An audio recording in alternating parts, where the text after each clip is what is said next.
Hello and welcome to the Independent Dealer Podcast brought to you by Buckeye Dealership Consulting. Another great installment of our How I Built This series with good Chad friend Randash. Chad. Yeah, my friend, my 20 group compadre, Chad Randash from up in Montana. I mean, everything's different in Montana, Jeff. It's cold. It's cold. It's only 1 million people and like 20,000 million acres. I don't know. It's a big place. Yeah, but more bears than humans. More bears than humans. And Randash is a special kind of bear here. Yeah, super interesting story. I mean, he takes us back from the beginning, which is so awesome. And to hear the trajectory of how his dad started and finished and where Chad is now, 1,200 or so accounts, him starting in 07, the difficulties he had from the bank from day one, but now the relationship they built now is so interesting. And to give you guys context, 2 locations, about 1,200 accounts, selling somewhere around 70 cars between the two, mostly buy here, pay here, a little bit of outside finance, some CAC stuff, with 56 employees, I think he said. 56 employees, ACV, around that $8,000 to $10,000 range, and a guy who knows how to collect and uses data to back up everything he does, Jeff. Super interesting guy. Yeah, and the number one takeaway I want you guys to think about through this conversation is relationships. I think that's the number one thing that I get from this is all of this was made possible and continues to be made possible by the relationships that Chad's made and his dad and those types of relationships they connect up there. So that's a really great takeaway and something to keep in mind. Real quick, we want to make sure you guys do know about the sponsors of the podcast so we don't have to interrupt you during the interview. Buckeye Dealership Consulting obviously brings you this podcast every single week. They're great sponsors and they back up the buy here, pay here industry and all dealer industry with reinsurance products. Yeah, and I'm sure, we didn't get into this, but in Montana, having a Passtime device on your vehicle is number one priority because they're 200 miles away from everything every time they do something, right, Jeff? Yeah, you don't want to be chasing. You're not driving addresses out there trying to find a car. GPS is crucial to be able to go out and locate your asset as quick as possible. And, in tax time being what it is, it's great everywhere. TaxMax is a great partner of ours and should be of you as well. Yeah, absolutely. Make sure you're set up now. Now is the time to get your team trained on how to file those taxes when everyone starts getting their W-2s in hand. So that's going to happen real soon. So that's all the ads we have. We are going to get straight into the podcast. Here we go. You are listening to the Independent Dealer Podcast with hosts Luke Godwin and Jeff Watson. So my dad, my dad in the 70s, he ran at the YMCA and he was in his 30s or 40s or whatever. And, and that fitness phase was pretty big. And so he had a group of friends, and these guys were bankers and lawyers and just starting out. They were just young guys. And so he had started an auto parts business called Champion Auto. And my grandfather was one of the first guys that brought Napa to Montana. And my dad had worked for Napa. And those guys had a falling out. And so my dad had moved from Great Falls to Billings and started Champion Auto, which was kind of, Mopar type parts for the high performance of those cars. So he had gotten into the 80s. He started expanding in Sheridan and a couple stores in Billings. And then the Volcker came in and inflation was out of control and the interest rates, and it shut down the oil and gas production around Montana. And so it was 19%. And he lost everything. And I tell you about these guys because he just, if you've ever gone through anything like this, he was just like a caged animal trying to figure out how the heck he's going to pay the bank back that loaned him all this money. And these guys would run with them and they'd say, hey, you need to declare bankruptcy. You have to, there's no way, Randash, you're going to get out of this. You have to declare bankruptcy. So he just would never do that. He just said, if there's a way I'm going to pay this, at the time it was probably $350,000, which is a lot of money back then. A lot of money.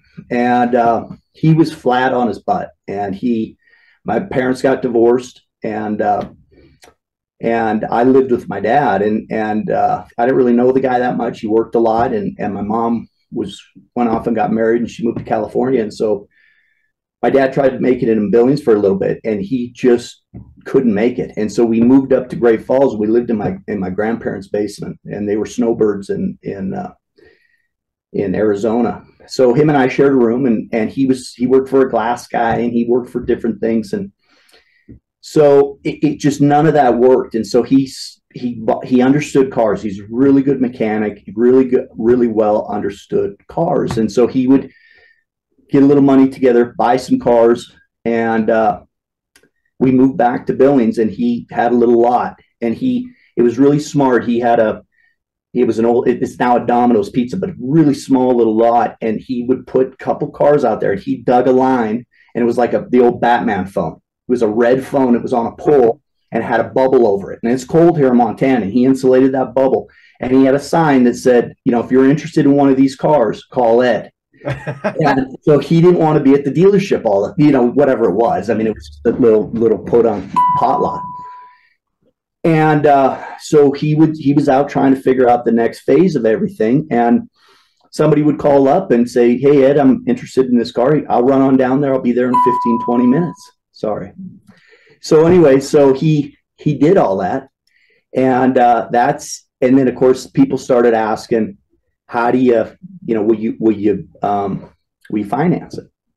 So of course he's trying to pay this bank back little by little. And these guys, these lawyers and these bankers and stuff, the guys he started with at the bank, they started making it through. It's a local bank here in Montana. And they started becoming wheels in that bank, from, vice president of this or whatever.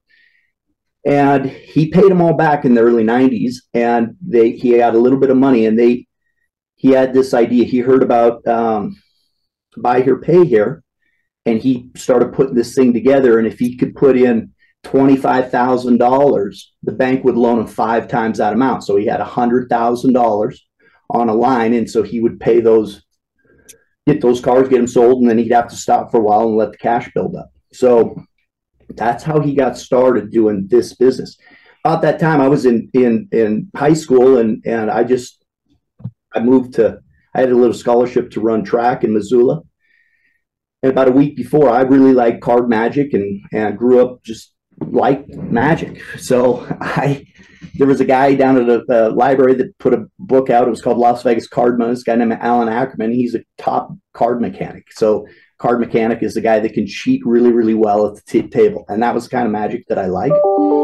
And he wrote this book, and I found out he was a professor at UNLV, and he taught advanced mathematics. And so like a week before I'm supposed to go to Missoula, I packed up my truck, and I wasn't even admitted at UNLV, but the Tarkanian scandal was going on and everything was going on. UNLV was kind of burning to the ground. And I walked in with my 2.8 grade average, I think. And they said, yeah, you can come in here. And I called the old man. Where are you? We're supposed to go to Missoula. And I'm like, Pop, I'm in Vegas, buddy. I'm gonna see what this does down here. So that was it. He started doing that, and I came back and would see him once in a while. And he just had a car lot. And my dad was I didn't even know what buy here payer was, but he was a used car dealer. And I finished college, and I got into construction management. I was in Vegas for quite a while doing that, and it was a fun time being in a great town with a lot of magic and a lot of construction and a lot of fun. And then I got married, and I went to Denver, and my wife didn't like Vegas, so I worked for a landscaper in Las Vegas. And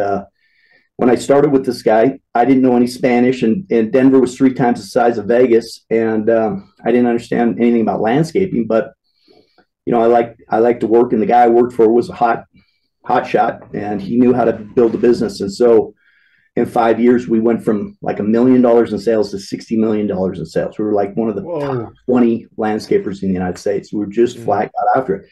We worked for Pulte Homes and D.R. Horton, and I made a lot of money with this guy. And so I saved a lot. My wife and I lived fairly frugally.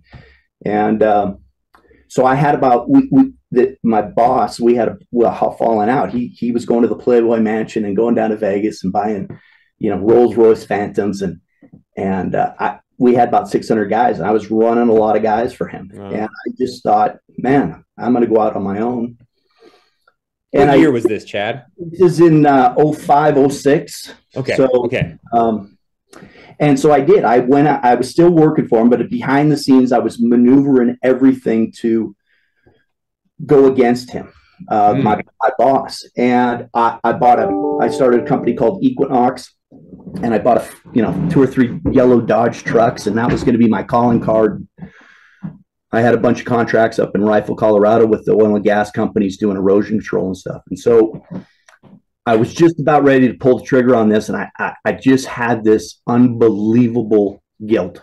And because this guy had taken so good care of me, I'd performed really well for him, but I just felt terrible about what I was about to do. And I called my dad and I said, here's the score, here's what I'm doing. And I'm sitting outside in front of my house, and I just can't move. My heart's racing. I just feel sick. And he goes, well, how much money do you have saved? And I said, you're not going to believe this. I got $500,000 saved. I'm 31, 32 years old. Wow. And he said, son, I want to show you something that you may interest you. I think it was an NABD convention with Ingram Walters in Las Vegas. Going this weekend, let me send you a ticket and let me show you what this business is. I said, Pop, I don't know anything about cars. I don't know the difference between a radio and a radiator. And he flew me down there, and Ingram Walters comes on stage, and it was just unbelievable, the camaraderie of the guys. And we went to a buffet afterwards, and he's taking a napkin and he's showing me how this business works. And if you sell 10 cars, the cash flow, and man, I was hooked. I understood that concept. It was like magic, right? It's like the car trick. Yeah. Now it's just like, here we go. How to take $2 and turn it into $1. It was unbelievable. So that was in April, and my wife and I, we were, she was 5 months pregnant, and we sold our little house in Denver and packed up a U-Haul. Now, in the meantime, I said, I came back and I told my wife, and we're high school sweethearts. And I said, baby, we're moving back to Montana. And she goes, oh, no, I really like Denver. I said, I don't care where we go in Montana. We just can't go in Billings because that's where my dad's at. And we're going to start our own dealership up. Wherever you want to go, I don't care. I'd only been to a few other places in Montana. I mean, lived in Montana all my life, but I just, barely went anywhere. And she said, well, I want to go to Bozeman. I got friends in Bozeman. She went to school in Bozeman. Let's go to Bozeman. So we went to Bozeman, and I started looking around, and my dad would meet me up here. And we, at the time, Bozeman was just starting what's known as the Yellowstone Club today. And that's right outside of Big Sky. And so the town was on fire, and they were paying $75, $80 to get just to show up in Big Sky for a per diem. The people would get paid up there. So it's kind of like it is now, where you couldn't hire anybody. So we found a little spot in Belgrade, and I found a little condo, and we were going to do it. We sat down with the bank, and although the bank, it's the same bank my dad uses, these people have no idea what we're doing. Right now, the guy's in Billings too. But this banker, he's a big, tall guy. His name is Joe. And we go in there, and I don't know what I'm talking about. The old man says, okay, well, here's what we do. We're going to loan to people that have this kind of credit, and we put a warranty on it, and it's our job to get them through the process. And Joe says, well, why would we ever give you money, a line of credit, to loan to people we would never consider loaning to ourselves? So he kind of went through the thing, and begrudgingly, a bunch of conversations later, that they agreed to do this line of credit. And I was going to have about $800,000 on the finance side, and then I was going to have about $200,000 or $150,000 worth of cars. And I put the money in for the CDs, and they would go 5 times on that. So everything was rolling, and we sold the house, and we were moving back to Bozeman. And on the way down, just AM radio on that U-Haul, and you start hearing about the collapse that's happening. The banks are starting to falter and all this stuff. And I'd gotten into Billings on Thursday. We're saying it with my dad and his wife. And I made the call about 3 o'clock saying, hey, Joe, we'll be there tomorrow. I'm going to sign the documents for the condo. and signed the documents for the lines of credit. And we're off to the races. My dad had been buying cars, and he was just waiting to sell those cars to me so that I had some inventory. And I had hired a guy that was out of pre-release, just because he was a mechanic. My dad had kind of known of him, and I convinced this guy to move up to Bozeman with me. So it was a kid in the convict starting a car dealership. And is that what you named it? Kid in the convict? Should have. But the thing is that we call over to the bank, and the bank, the gal that answered the phone, she says, "Chad, let me understand this. You're the manager of your dad's store up in Bozeman." And I said, "Oh, no. I'm the owner." She said, and how long have you worked for him? And I said, "Well, probably 2 weeks." I mean, that's how naive I am on this deal. So she said, "Well, we don't, the world's just starting to burn, right? And I don't know, Joe's not in a meeting right now. I don't know if we could put this together. You should wait a few days." And I said, "Lady, I'll be there tomorrow morning at 9 o'clock. And so we walked in there at 9, and I see Big Joe, and he says, "Chad, there's absolutely no way that we're doing this." And this was 08, 09, I guess? Yeah, 07. 07, okay. Yeah, and August of 07. And my wife, she's just in tears because we left Denver anyways. Oh, man. And she says, "What?" And I said, "What?" And Joe just says, "There's just no way. There's no way. You have no experience in this. We're not giving millions of dollars. There's just no, the world is crumbling. We don't even know what's going on. We got mandates all over that how we're loaning right now, and everything's changed. This is not going through." I said, "What about the condo?" "Nope. You got to pay for the condo." And so I knew one guy in town, a buddy of mine from grade school, and I called him. My wife's just going crazy. I'm saying, "Buddy, I got to send my wife down to your house. I need to figure this out." And I just walked up and down Main Street, found every bank, and tried to talk to every bank along the way. And nobody would have any of this. Now, I told you in the beginning, these guys that were running, from the bank, they had moved up, and the old man never went south on them. He made good on that promise. Well, what happened is I called Dad at 7 o'clock at night, and I just didn't know what to do. He said, "Let me make a few phone calls." Well, the guy that he originally dealt with was now the president of the Wyoming district, and his name is Bill. And Bill was he was the guy. And Bill had dealt with my dad the whole way. That night, I got a call back about 8 o'clock. He says, "I just got a phone with Mr. Hooper, and we're going to change the modification of this a little bit. I'm going to back sign you 10%. So I'm a 10% owner of this business, and I'll backstop you. You go and see Joe Johnson at 9:05 tomorrow and sign those documents, and you're on your own." And I went in. It's pretty amazing because it was by God that this happened. And I walk into that store, and that guy's like, "I don't know who you know, kid, but you don't screw this up."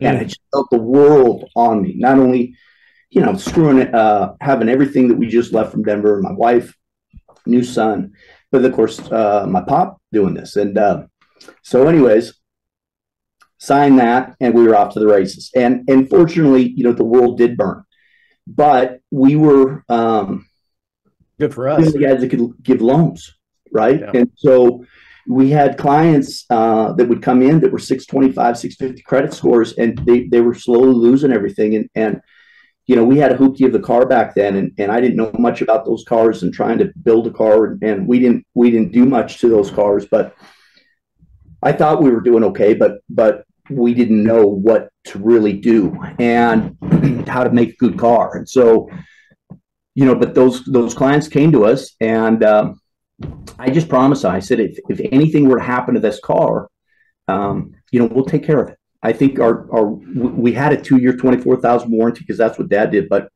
the reality is it was our last name. And so even if we went past that, I just promised these people, we'll do right by you. Just come back and see me and make payments. And so like 15 years later, Chad. Yeah. How important is what you're talking about right now? Because I know how important it is in our business. Yeah. How important is just that to your collections, to everything you do?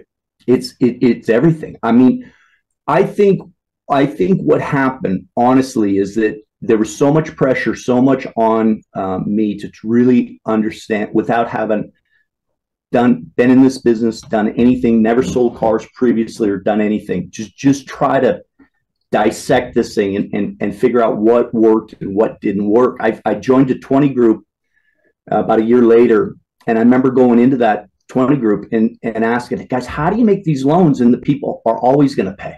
And there's a guy in there, and he just said, boy, you got a lot to learn about this business, and I did. And but we went at it in such a way that I questioned everything. And we went at it, we had 28% delinquency, 4% charge off. I mean, it was, maybe okay, but it just didn't seem right to me, those numbers. And so we started off and we went backwards, and we said, okay, the number one problem that people are quitting on the note is because the car doesn't work, right? The car's just not a good car.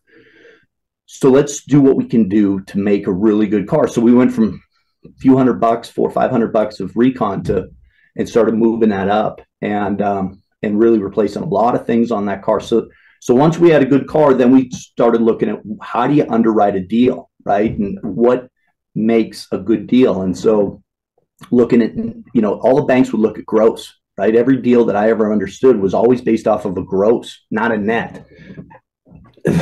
Excuse me. Got you choked up, did we, Chad? Asking these hard questions so far. Anyways, so we looked at that on the net, and then we could underwrite that better. But that gave the collection team something to collect on. Chad, one thing's unique about being in Montana, you've got to worry about how far people drive. And I think so many times in our business is the reason these cars fail and the reason loans fail because people drive too much sometimes and they wear the car out too quickly. You've increased the amount of money you spend on recon. How do you help prepare your car and your customer for the amount of traveling they do? Because we struggle with that every day. We started with and forever we were a model that was a very inexpensive car, but we always were looking at the miles. So the miles were the biggest factor. But from a 99 Taurus, I mean, we just stuck with the cars, the 4 or 5 cars that we knew the best, the Tauruses and the Impalas and everything else. And we believed in those cars, and we would do the work that would take that. And that is true. The people in Montana, a lot of people live in Butte, and they'll drive 75, 80 miles to do the shopping in Bozeman. There isn't any department stores or anything like that. So that's just all over Montana. In Billings, we got 150,000 people now, but so they basically are staying in Billings. So I don't know. I just think that, having a good set of crew, the technicians, and having really great guys that go over this. Now, that was always the problem is trying to have that guy. If we split it up and we would have everybody kind of looking 60 point the car, that became an issue because everybody saw different things. And so we started isolating this and saying, hey, these are the 2 or 3 guys that we're going to trust over and over and over again just to do the initial 60. So we would have congruency. And then what we saw is when our warranty was, the engine and transmission, and then we watched things that would fail. And so we would collect a lot of data. And so when we saw that the fuel pump would fail or the water pump, we started adding that to our warranties. And so we go over this quite a bit, and we'll do this a few times a year and continually look at if the model of car changed or something else came in there, what else can we add back into the warranty that makes sense? That's interesting. Are you still, for a long time, we were selling Honda Accords, that's kind of like, that was it. Honda Accords, Toyota Camrys, we knew everything about them. Are you still with that model that it's only several models that you deal with? Pretty much. Yeah, that's it. And so I would love to have Honda Accords. I would love to have Toyota Camrys, but the the dealerships here, they've got them so locked up, and they do such a good job on capturing that business that, you know, we don't have 4 Toyota dealers. We got 1, right? So if they are doing a 5-year loan, those new car guys, they flat get after it, and they recapture that business, recapture that car, and then they've got a satellite used car lot. And so I hardly ever see those cars that I ever get a chance at. So, you know, I'm a big fan of GSA. I love GSA cars. I'll scour the United States for GSA auctions. And that's because of miles, right? That's because of the miles, and because they fix the car, right? They've got a maintenance program every 4,000 or 5,000 miles to keep that car going for the government entity. And so we just have a lot of luck with those cars. And that's primarily what they buy. They're not buying Hondas or anything else. So they're buying, right? Tell me this. I mean, so much of that distance, and speaking of your locations, I mean, how does that handle the logistics between your locations? I mean, you physically can't be at both. From a management standpoint and a growth, when you brought on, I guess at some point, you know, if we're kind of talking about your historical timeline from 2007, starting your own place, you then brought in a second location or bought out your father, or what happened at that point when you went to 2? So my dad retired. He was retired in 2013, and we just weren't ready. I really wanted this store. This store in Billings is a thoroughbred. I mean, it just is. It's got the right population, the right amount of people that are in tune with what our business provides. And we saw in Bozeman that it was starting to kind of peel back. A lot of people found Bozeman. A lot of outsiders were moving in. And, you know, it became a millionaire's playground from that Yellowstone Club on down. And the billionaires would kick out the millionaires, and the millionaires got into, and so the rents have just gone, you know, ballistic. So if you haven't lived there in the last 5, 6, 7 years, it's hard to be middle class in Bozeman, Montana. So we had opened our net, and we go 250 miles out, and people are used to driving to us. And of course, there's 1 million people in this state, right? Maybe 1.2 million now, but so there's not a lot of options for what we do. And if the banks are loose enough, you know, they'll get bought. But if they're not, or even if they, you know, are loose, they still aren't going to buy what we service typically. So people will make the journey down to them. Now, you know, Billy Metzinger, Red, White, and Blue, he's a good friend of mine. And you know, he took off on that Carvana model. And of course, we want to, you know, that'll solve a lot of problems. If we can, instead of opening real estate, just getting that delivery system down. And I think that's where we would have went. But this store came up. My brother was, after COVID, he wasn't as passionate about this business, and he didn't change much from when he bought it from my dad. He did a good job, but you know, the technology and the way we do business has radically changed. So when we bought this in April of last year, we just didn't do much. I just kind of sat back, and a lot of these guys have been here 20 years, and you know, I bought it for a reason, and I bought it for the people. Basically, I didn't buy anything else but just the crew that was here. So, but that crew we had to kind of mesh in how I do business, and pretty intense.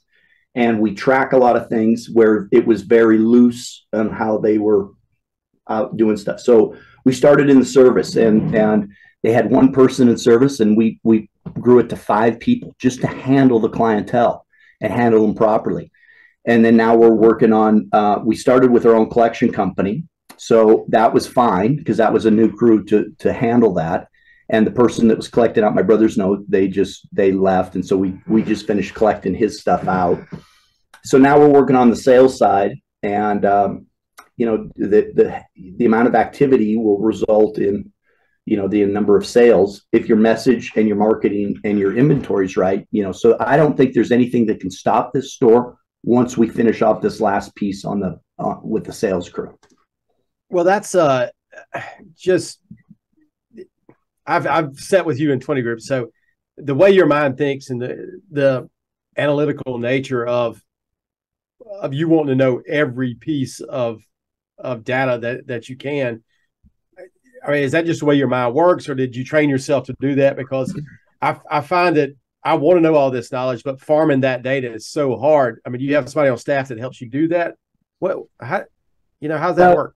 So to kind of just piggyback onto that that last question. I mean, what had happened is from 07 to 2021, there was a lot of eggs being broken in this organization up in Bozeman. We went through a lot of people, and I'm pretty intense, and I will defend anybody who stands with me. I mean, I just will. I got 3 rules of my organization: don't lie to me, don't steal from me, but just work your tail off, and I promise I'll pay you what you're worth. I promise you that. So I've been really lucky to have that crew come into Bozeman, and these people are. I think it's interesting in my whole organization. Everybody that's in upper management, or they're all female. They're as loyal to me as I am to them, and I think they're just unbelievable. From our collections with Julia, Raina, and Jennifer. Jennifer's my CFO, and these are smart people. And I spin and I create a dust storm, and they kind of keep it all together and say, hey, let's take that vision and let's go with it, and let's find out how we can make this work. And so what has happened is to come down here every week, it takes a toll on myself and my family, and my family's very, just like you, everybody out there. I mean, family's where it is, but these people are my family too. And we've got to, the crew in Bozeman have taken it upon themselves to help me and together build this thing. And so we just constantly, somebody's here to show them the way that we do it in Bozeman, so that we can just gel and not have this separation of Billings does it this way in Bozeman. We are getting to the point where we're getting this way. And so we can take that data, we can take what doesn't work, and we just start with, the easiest stuff, and we just start working our way. I look at it like a set of stairs. You can't get step 1 or step 50 until you start at step 1. And so we just, as a group, we say, okay, step 1 is here. This is what we got to clean up. How do we do this? And, a year later, we see how far that we've came, and they're not as big as changes anymore. They're just minor tweaks now. And we just, God willing, I mean, we just don't rest. And we're constantly in that pursuit of perfection. So I'm really interested, Chad, if we can just touch real quick on the logistics. You talked about some ownership changes. And so it sounds to me like the Billings location, your brother, did he buy out your dad? And he was running Billings for what, 7, 8, 9, 10 years until COVID. And then he said, hey, I'm not really feeling it. And you went in and then bought out your brother? Yeah. So what we did on that, it was a pretty neat way of making this work. I think when Brian finished up, he had about 765 accounts, and he owed the bank maybe, $2.5, $3 million. Now he probably had 800,000 in CDs back in that. So maybe he owed the bank 3.3, but we look at it as 2.5 because he's got 800 in there. Mm-hmm. And, so what happened is his finance company came in. I went and put $500,000 in, and that would, or maybe 400,000. That got us 5 times that amount. So we had $2 million. So I started at 0, and as his finance company stopped selling cars, everything would come in. Now we separate the building is onto, the finance company pays for this amount to rent, and these people work for the finance company. So whatever that expense was, he paid all that expense until we met in the middle. So once we got to about 350 accounts, I took over all the expense. He had 0 expense, and he paid the bank off in 14 months on that line. And now he's got the next, year and a half, 2 years of no expense. We collect for him, and the line's paid off. So everything we collect for him is his. And it just was a nice way of getting what you got. So instead of selling, and trying to discount notes and how much, you don't know, right? So are they worth 60 cents on the dollar? Or they were 40 cents? Who knows? So this just worked out great. And our collection team came in, and we started doing some data and thinking, maybe he's 84, 85 cents on the dollar. The way they collected before was they were tough, man. They were tough. And it just made people mad, and the service wasn't there to help. So I just said, hey, here's my numbers. They're good. Just trust me that I'll get you to 95 cents or higher on this thing. And I think that's where we're going to hit. I think he's going to be 97 cents on the dollar when we're all said and done. And it was a hell of a rip. Well, it's a great relationship for him. That you guys have, that you're treating it as good or better than you would treat your own portfolio, right? Yep. And in the background, I'm going to need more money, right? So this thing is an animal, how it chews up the first couple of years until you stabilize. And so he's like, man, if you need whatever to back against the CDs, the bank likes this deal. Everybody's in agreement here. And, if I need more cash, he can help me out on this because I'm helping him out to collect. And you're still with the same bank from 2007. We are. Yeah. Wow. The same bank that my dad started with in the early 70s. I mean, and this bank has gone through from, being a local bank to being, a good, solid bank for Wyoming, Dakotas, and Montana. What I find is when you have those local banks, if they do make it through a financial downturn, like a lot of them didn't in 2008, my situation, you are with these little regionals, and then you're with these local banks, and the second the regional comes in and buys it, or the second that these little banks get so big that now they have a different level of inspection, these unnormal or non-conforming type loans like ours get kicked out. Yeah. And they come to you one day and they say, the higher ups don't like what you guys are doing. You need to amortize this out, and we need to get away from you. So this has been the challenge. And, what we do, I've been through, I started with that guy, Joe, I was telling you about, a couple other guys in between. And now I'm with this guy, his name is Shan. And I'll tell you what, these are good business guys, and they understand, they may not like our business 100% all the time, but we've been very careful to make sure that banking relationship is rock solid, doing the right things, full transparency. And I also think, just the conversations we have with them and saying, hey, look, this is going to happen, right? We're going to go into a downturn. I'm going to probably lose 25% of my portfolio. Here's the good news now, right? The car prices are going to come down. Yeah, I'm going to pay a quarter. And here's the other thing, guys. I got a quarter point over prime. Yeah. These guys, right? Wow. It's like, that's a great rate. But we're always trying to say, okay, here's where we're seeing the next 6 months, 8 months, 10 months of where this business is going. And, you guys know during COVID, you just didn't know what the heck was going on. So we did the best we could to project, have cash flow analysis, and put that out there in front of them and saying, if this were to happen, here's our response, and here's how we can do this. And this is the first year for the billing store that we came in, and my direction was wrong. My underwriting was wrong. This town has got some challenges that I just wasn't fully had in front of me, and so we made some mistakes. And the minute I knew that, I called the bank and said, "Here's where we're at. It's still really good, but it's not what we're used to seeing from our Bozeman store." And I have no problem. I got no problem paying any of the employees more than what we started with. I mean, I'll pay for talent, but in the same breath, the minute that somebody's holding back on me, I'll talk them through it and try to cheerlead them on. But I have no problem showing them the door.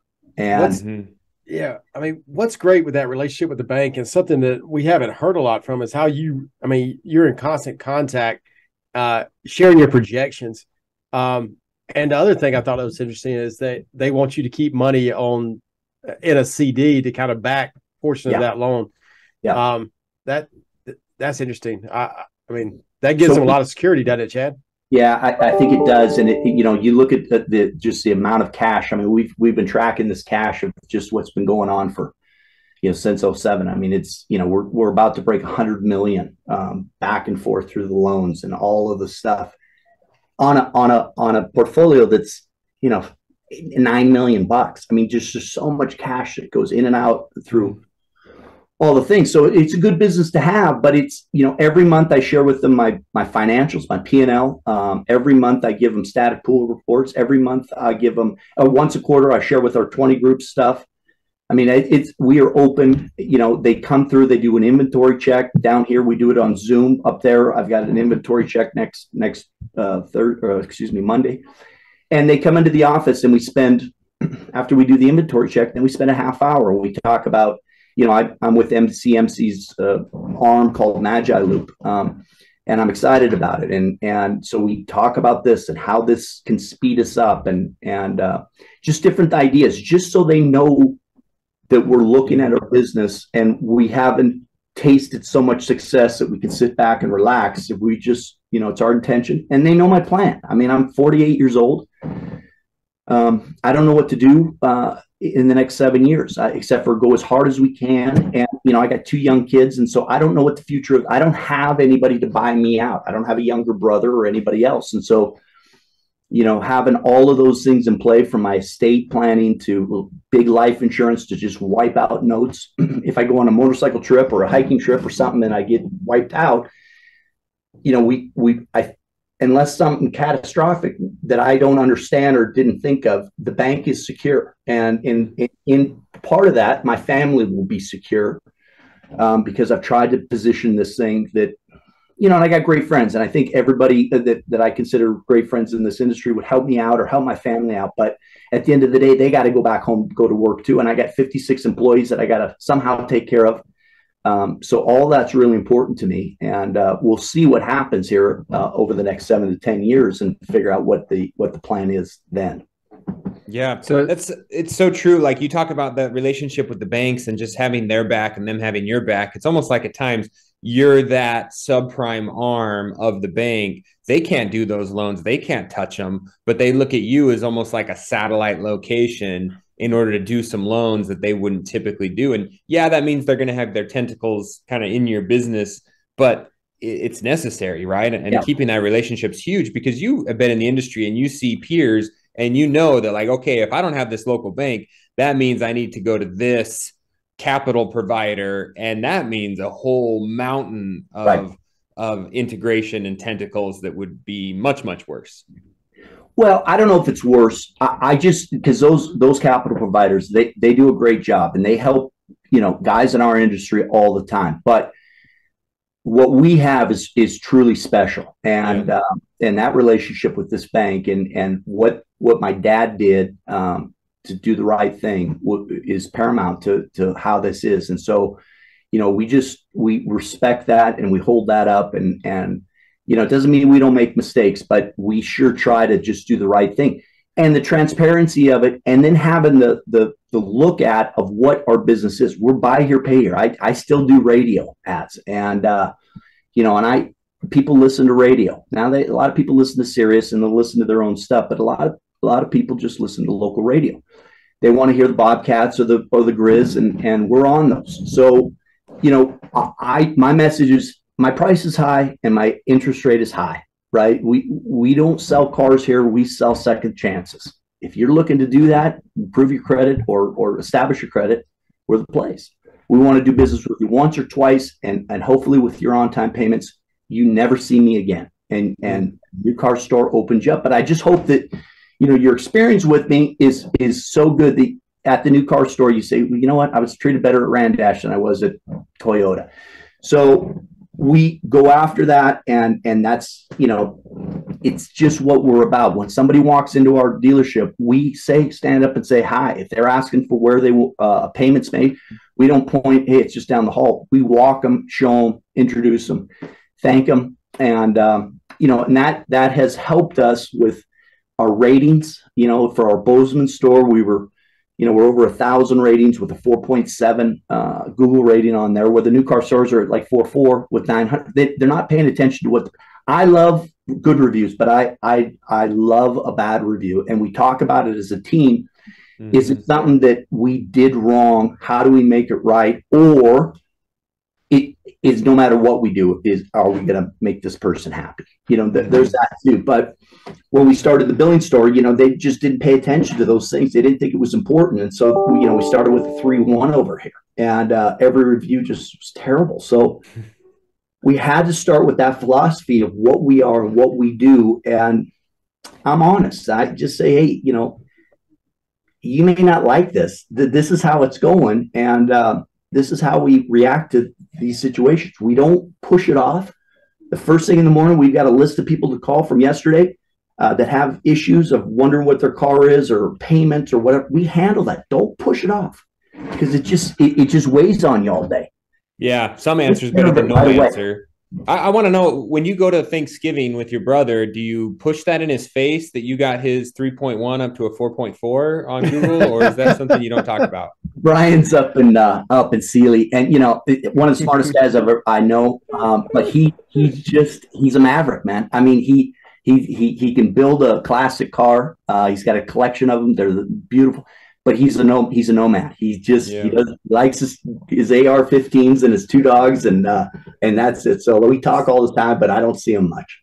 So Chad, to wrap this up, any words of wisdom or advice you would give for dealers that are listening that you feel has served you well?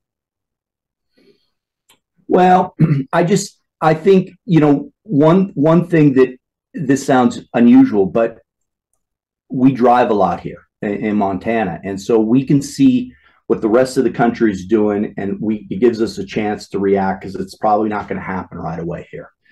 In those times where we drive, I think deeply about our business and how to do that. And I think you got to get away from the hustle and bustle of everything going on, and think about what it's going to take for you to move your business to the next level on whatever it is. But the shadow falls from the top. And if you don't put the thought into it, it's hard to lead anybody else to do that for you. This is your business, and you got to think of it all the time, how you can make this better. And so when we said, hey, you can't get step 50 without going to step 1, just start at step 1 and say, on the surface, what's in front of me?